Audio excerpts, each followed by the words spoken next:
Today on Walk in Faith, I'll be joined by Sister Helen Prejean, an outspoken advocate for abolishing the death penalty.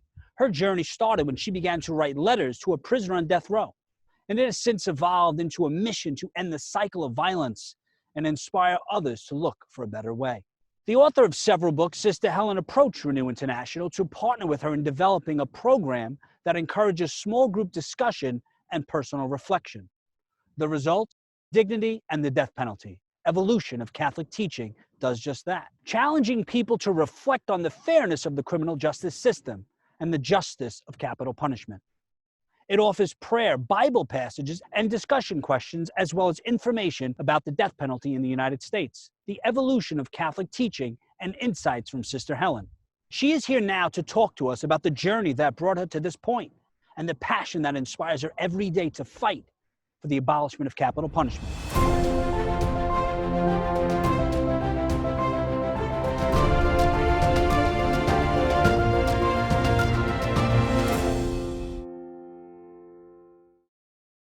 Sister Helen, thank you so much for this opportunity. I mean, honestly, I've been looking forward to this interview for a while.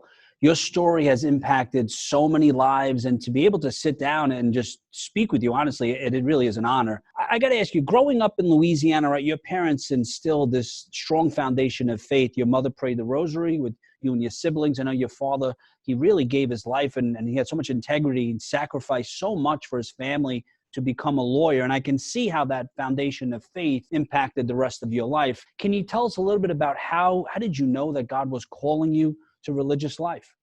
Yeah, well, first of all, Vatican II made it really clear. Everybody's called to holiness. We used to think, oh, the holiest now. I chose the holiest life, to be a nun or to be a priest. There was even this medieval way of there was a medieval way of showing that priests had a bridge straight to God. The nuns and the religious were all in a boat on the river, but the poor laity was splashing around in the water, doing the best they can not to drown. We kind of had this ladder of holiness. I'm in there with every other Christian or follower of Christ, and I want to position my call that way. The call to be a nun, first of all, I had great nuns teach me in grammar school and high school.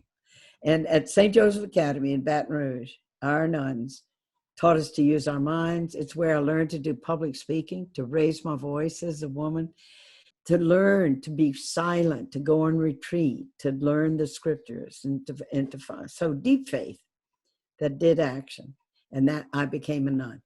In my own family, it was a whole religious atmosphere that to be a nun, mom and daddy just really prized that. And so when they took me, when I entered the novitiate on that fateful day in September, and we drove from Baton Rouge with my trunk packed in the back with all my nun clothes, my mama had to sew, to go to New Orleans, I thought I was never going to step foot again in my family house. This was in the 50s, and this was taking literally the call of Jesus in the gospel, that when you leave home and father and mother, you don't go back. Anybody puts their hand to the plow, doesn't look back. I was leaving them forever. But it was like this deep commitment. And when we do get a deep call, you can be crying your eyes out on the back seat, trying to say the rosary with mom and daddy going to the novitiate. But I knew this is what I had to do. Maybe like a little homing pigeon or something. And stepped into the doors of the convent and then embraced my new life. Then I actually dressed in a medieval costume. We had 3 veils on our heads. All the kids that we taught saw with our faces and our hands. We had 3.5 yards of serge. We had this habit. And I've, from the beginning, thought my holiness and my call was simply going to be, I was never going to make another decision in my life. I would simply be obedient. To be obedient was to be holy. And the blinder your obedience, the less you question anything you were told to do. That made you even holier. And then when Vatican II hit, it changed everything, because for the first time, we had a church, a Catholic church. Laity had just been completely passive. If Father said something, you believed it.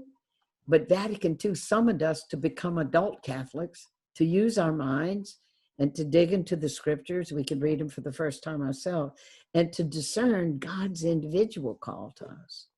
I mean, you've mentioned so many things. We always talk about discerning, but how does someone know? And I know you did have the foundation of faith, but if someone doesn't have a foundation, how do they know what they're being called? How do they know how to sort of, discern what God is calling them to do for their life? Well, let's just kind of clarify that. First of all, what does a foundation of faith mean? Well, I mean, have a foundation of faith in a church, to belong to the institutional embodiment of faith. Most people really in the world I travel a lot of people do not have that, where they actually belong to that structure that can help your faith. Sometimes it challenges you, because the very institution that helps you get to God also can do things that are wrong, and you can recognize it. The foundation of faith is that in every one of us is that divine spark. We call it the indwelling of the Holy Spirit, if you put it in terms of faith. Those that do not have faith, you put it in terms of to want to know truth, to seek truth, and to love deeper, to love in broader boundaries, even to love like Jesus taught us, are all the deep spiritual leaders. The Dalai Lama, the deep spiritual leaders always teach us love. And St. John of the Cross, one of the great mystics in the Catholic Church, said, in the evening of life, we will be judged on love. We have a capacity for love in us that is unending. Foundation of faith is that we are wired in those two things. One of the principles that I go by in discernment of what it is God's calling us to do doesn't necessarily mean that God's calling you to do the hard thing where you're going to necessarily, you're going to have to pay with your life, you're going to have to sacrifice, you're going to have to do this or that. That's not the primary starting point for call. It's attraction.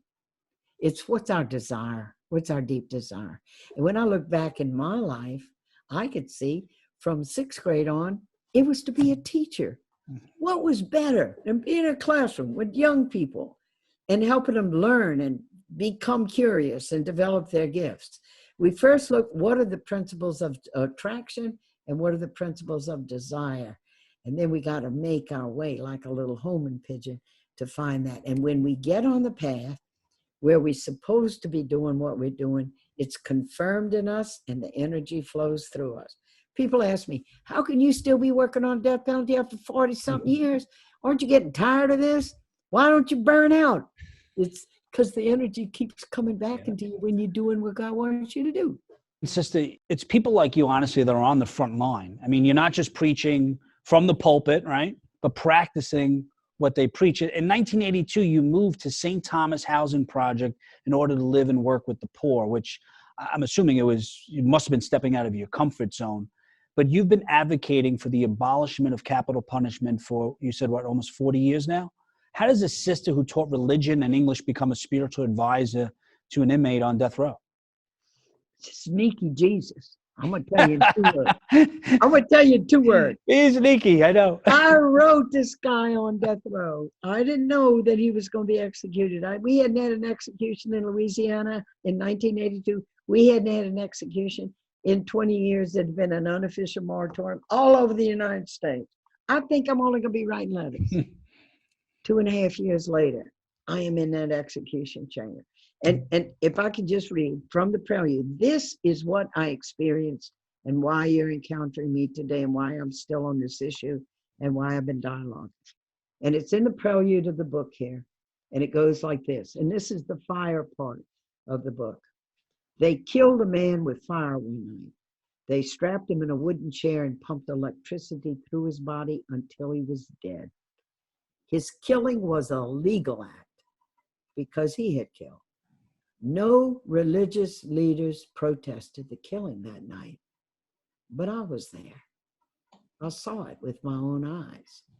And what I saw set my soul on fire, a fire that burns in me still. And now here's an account of how I came to be in the killing chamber that night and the spiritual currents of the gospel that pulled me there. And so when you have an experience that sears your soul and you see it, and this is, I guess, how a prophetic call is born, you go, That's wrong. That's against the dignity of a human being, to strap a person down, render them defenseless, and in a premeditated way, kill them. I don't care who's doing it, government, anybody. And my eyes saw it, my soul caught on fire with it. And I knew when I came out of that execution chamber, what I have to do is, I know people are never going to get close to witnessing that. Mm-hmm. I've been brought in by a sneaky Jesus. I mean, look how he got me, thinking I'm only going to be writing letters, ended up being in the execution chamber. My life changed forever. And I guess you can call that a call. So was Sneaky Jesus involved in you writing the book and then getting it to Susan Sarandon? I mean, can you tell us about how that one experience became an Academy Award-winning film and an opera? That's pure God's grace. Pure God's grace, because I had never written a book before. First of all, and all this is providence, I was given a great editor at Random House that helped me shape the book, or you never would have heard of Dead Man Walking. And it was that in the first draft, I had waited too long to talk about the crime, to face the crime of what Pat Saunier, the first man, of what he and his brother had done, the killing of 2 teenage kids in cold blood, a .22 rifle pressed against the back of their heads, and killing these 2 kids outright. But I was so into human rights of the person, why we had to change the death penalty. And here's my editor looking at the first draft, and he says, you wait far too long to talk about the crime. Nobody's going to read your book. They're going to say, well, she's a nun, she believes in forgiveness, she's not going to be able to face. But this guy did. Kill these 2 and feel the outrage. If you don't put that in the first 10 pages of your book, nobody's going to read your book. And he helped me shape the story to take people through the whole journey, which is first standing there in that outrage and facing that terrible crime, and then making our way together in the book. So here the book comes out, 1993, 80% of the American people in 93 thought the death penalty was a fine idea. What chance does this little book by a nun have? Boom, starts making its way. This is a God thing. You turn it over, and it makes its way into the lap of Susan Sarandon. As soon as it came out in paperback in 94, Arlene Donovan, a friend of hers, gets her that book while she's filming The Client, a Grisham movie in Memphis, Tennessee. She reads the book all night, calls me the next day. I didn't even know who she is. I had to rent this film, Thelma and Louise, see what she looked like. When she came in the restaurant, we were going to meet to talk about doing it. Are you kidding me? A film? I don't know. Thinking she's Gina Davis, she walks in the restaurant. I didn't know anything about movie stars. I still don't. I only know a few. All right. And I said, thank you, Jesus. She's Louise. I mean, it was a relief that she wasn't that ditzy when Gina Davis doing those stupid things. Well, maybe she could be me. And she made that film happen. She pestered Tim Robbins for 9 months till he, probably for domestic tranquility, said, I'll read the blooming nun's book. And kaboom, we had a great film, a bold film, because he brings you over honestly to both sides. Even the execution, you look at that, where now the audience has some sympathy for Matthew Poncelet, a combined character of the 2 people in my book. And he's remorseful and he asks forgiveness and he's executed. And all those on the editing committee with him when he was editing the film said, stop it there, because you got the audience at last. Matthew Poncelet acknowledged what he did. Don't show the murder again that he did. And Tim Robbins said, I don't want to have the audience. And he juxtaposed Matthew Poncelet. You see him in the woods. You see him participating in the killing. And he juxtaposed the 2 killings side by side. And the theater managers told him, they had never shown a film where everybody stayed seated till the screen went blank and filed out in silence, because they were thinking, because he brought people over to both sides. So kaboom, the film hits. It gets 4 nominations. Susan gets the Academy Award. Craig, get this. On the Feast of the Annunciation in 1996, 1.3 billion people were watching the Academy Awards, and Dead Man Walking was given over to the world. What all beyond me. You can just see how you do your little bit, you put it out there, and then God uses it. I was in Japan 6 weeks after the Academy Award, and the taxi cab driver in Japan's going, Dead Man Walking. It got into the vernacular. Or it's just out there. So you do your little part, you put it out there, you let God take it. You're right. And in that film, the very last line across the screen, when you see Dead Man Walking, is Tim Robbins had put, read Sister Helen Prejean's book, Dead Man Walking. And what you hope is that a film leads people to a book. Because when you read a book and you're quiet and you're experiencing that in the quietness of your own soul, huge changes can happen in you. So we had film, book, film, book, film, book. And the book then went around the world, got translated to 10 languages. Wow. That's God's work. That is God's work. Amen. I love it. I mean, the film, I watched it again last night. It's fantastic. But now just that last scene, right? That last moment when you're with a victim, right? Before they are being executed. What was interesting in one of your books was about, I forgot his name, but you had ice cream sundaes before. And I was curious about what is the conversation? Like, what's the emotional state where someone knows that in an hour or so they're going to be executed? And is their emotional state different versus, say, someone that's innocent or someone that is guilty? There's no way you're emotional. Well, either way, it's a human being put to death against their will. So innocent or guilty, you're dealing with that. Even if you're guilty, you're dealing with that. They are coming to kill me. And that's a horrendous situation. You want to experience the ultimate indignity is my society so hates me that they feel they have to kill me in order to keep our society safe. It couldn't be worse, that you could be more hated than that you have the whole of the institution of society coming against you. Innocence, you can still be scared to death and they're coming to kill me. Actually, Craig, I have experienced now with my 7th man on death row, accompanying him. It's the 3rd innocent one. It's so blooming broken. They make mistakes all the time because truth doesn't come out at trial as it's supposed to. But either one, it's a human being in the last moments of their life. I was so shook up. I just kept praying, please, God, please hold him together. Let him have the dignity to walk. And in fact, that was one of the lines I said to Pope John Paul.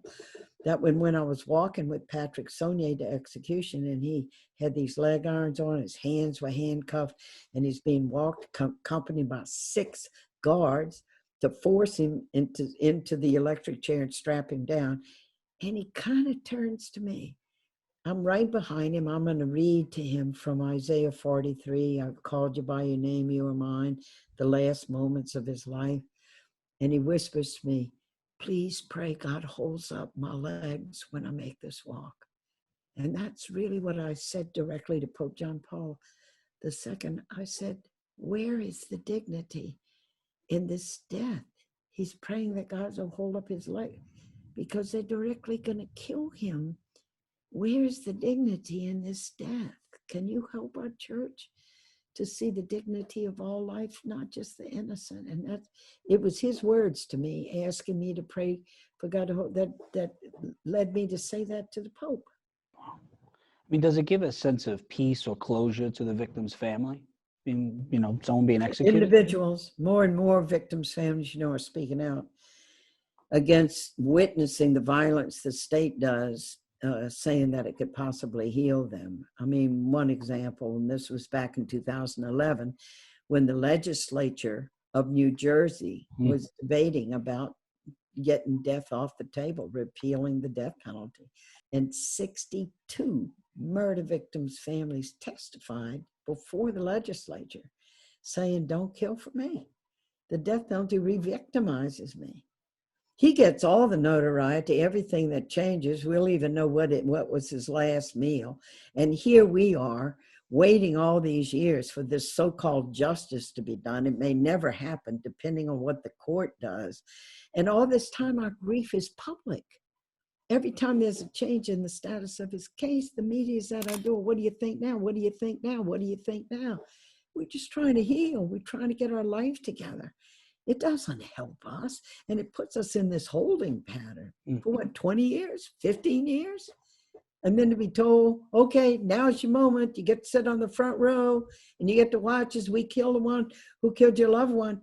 I mean, think of it as if witnessing that violence can possibly kill a human being. Or as Bud Welch, whose daughter Julie was killed in the Oklahoma City bombing by Timothy McVeigh, as he put it, even if I had watched Timothy McVeigh be killed by closed circuit TV, we could all watch, when after that execution and he'd be dead and I'd come home, the chair that Julie sat in would still be empty. That's my spiritual journey. That's me and God having to work out. I lost my daughter. And actually, as bad as that is, anybody who loses someone they love has to work that out with God, that there's a hole that can never be replaced. And we're in God territory then with these huge losses. Wow, can't imagine. I mean, does race play a part in being charged for capital murder or being sentenced to the death penalty? Hands down, it plays a part. You know, you may not immediately see it. You look on death row and say, hey, looks like pretty roughly 50-50, black, white, people of color, white people. Where you look to see where race is who was the victim killed and who cares? Who's outraged by the death of victims and their homicides? Overwhelmingly, it's when white people are killed. We are still a white dominant society. The lives considered most valuable are the lives of our white citizens. And you can see it in the selection for death. When people of color are killed in this country, roughly 50% of all the homicides, but death is seldom sought. The whole expense, the whole years of appeals, ultimate penalty sought. If you don't value the life, you're not outraged over the death. It's pretty simple. It's not hard to see. I mean, we're even seeing that in the systemic racism in the way police treat people. It's different. I mean, George Floyd's death is a big waking up of this country of systemic racism that has been in the police. Not to say all policemen are bad. Of course, they're not all bad. But that's how racism is in institutions. See, it's in systems from long, long years past from the legacy of slavery. And Black people looked on with suspicion, thrown in for longer prisons. And when you come to the ultimate punishment of death, you killed this person who was highly valued in society. We going by the criteria, it's supposed to be the worst of the worst. Well, definitely this is the worst of the worst. Whereas here's a young Black kid that's killed in the neighborhood in South Chicago. Not so much.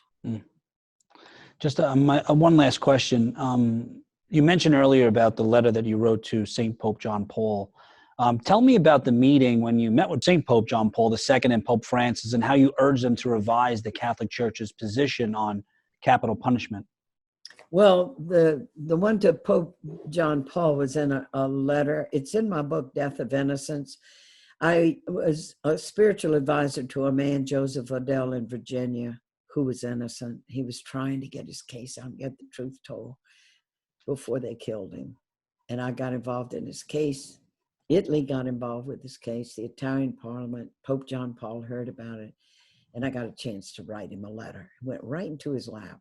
I know that the person who delivered it to the Vatican, to the secretary, to the Pope, he went right on in and he assured me he read your letter. And it was this whole thing of, does the Catholic Church only uphold, a lot of Catholics say they're pro-life, but they mean innocent life. But what about guilty life? I mean, and these people, even those who are guilty of a crime, when they're strapped in and rendered defenseless, Your Holiness, where's the dignity? That's what I said to him and told him those words of Pat Saunier, Sister, as I make this walk, please pray, God holds up my legs. It was all about the dignity with Pope John Paul. He laid the foundation. And later, I put it like volleyball game, Pope John Paul set the volleyball up over the net. Here comes Pope Francis, because we build the truth in the moral evolution of our conscience as a community and all these moral issues. And then Pope Francis then tipped it over the net. August 2018. Here's why, as Catholics, we will never, ever now uphold the right of the state to take life. You cannot entrust into the hands of vulnerable, frail, ignorant, politically driven, biased human beings this discretionary power to take life or not. And so forever now, under no conditions can we have the death penalty. But we're a community of faith, and we build that together, that moral consensus that finally we just reach a point and just say, yeah, we can't do this anymore. Same thing happened with slavery. I mean, white plantation owners would go to church on Sunday and hear from the pulpit, slaves obey your master. In other words, it's part of God's plan. Some people are meant to be slaves. You morally evolve as a society and as a community of believers. Wow, what a story. Wow, Sister Helen, just one quick thing. It's like you said, even growing up and even now, I mean, I've been to March for Life several times. We always talk about pro-life, pro-choice, abortion, but we never talk about capital punishment. It's never been a topic of conversation. But I do advise everyone to read Sister Helen, River of Fire, fantastic book, like I said, off camera and on camera. I loved it. I really did. To watch dead men walking, to join a small group in their parish that's studying dignity and the death penalty, to go on your website. There's so many ways that we can get involved. Like you said, maybe write a letter to someone that's on death row or incarcerated, maybe visit prisons. And Sister Helen, this was honestly an honor, and I value the time and just listening to you speak. So I pray for you to continue to do what you're doing. I pray for everybody on death row, everyone that's incarcerated. God bless you, Sister Helen Prejean. Thank you, Craig. Hey guys, I hope you enjoyed today's episode of Walk in Faith with Sister Helen Prejean. Always remember you have the ability to inspire and evangelize through words and actions, and follow her on social media, Twitter, and find out ways how you can get involved and you can be instrumental in eradicating capital punishment. Till next time.